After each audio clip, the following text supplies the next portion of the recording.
பெண்களின் விடுதலை பற்றி பேசும் தமிழ்நாட்டில் பெண்கள் மற்றும் பெண் குழந்தைகளுக்கு எதிரான வன்முறை சம்பவங்கள் நாள்தோறும் நிகழ்வதாக தமிழக வெற்றிக் கழகத்தின் தலைவர் விஜய் தெரிவித்துள்ளது பரபரப்பை ஏற்படுத்தியுள்ளது. இது தொடர்பாக அவர் வெளியிட்டுள்ள அறிக்கையில், சர்வதேச அளவில் பெண்களின் முன்னேற்றம் முன்பை விட நம்பிக்கை அளிப்பதாக இருந்தாலும் அவர்களுக்கான பாதுகாப்பு இன்றும் கேள்விக்கு உரியதாகவே இருக்கிறது.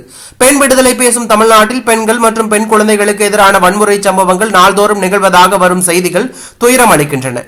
பெண்கள் மீதான வன்முறைகள் நாளுக்கு நாள் அதிகரித்து வருவதை தடுக்க நீதித்துறையின் துணையோடு ஆட்சியாளர்கள் இரும்பு கரம் கொண்டு நடவடிக்கைகளை மேற்கொள்ள வேண்டும்.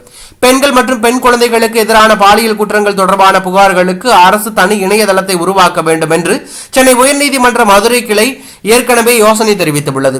இதற்கு மதிப்பளித்து தமிழக அரசு தனி இணையதளத்தை உருவாக்கி பெண்கள் மற்றும் பெண் குழந்தைகளின் பாதுகாப்பை உறுதி செய்ய வேண்டும் என்று பெண்களுக்கு எதிரான வன்முறைகள் ஒழிப்பு சர்வதேச தினத்தில் வலியுறுத்துகிறேன் என விஜய் கூறியுள்ளது பரபரப்பை ஏற்படுத்தி உள்ளது.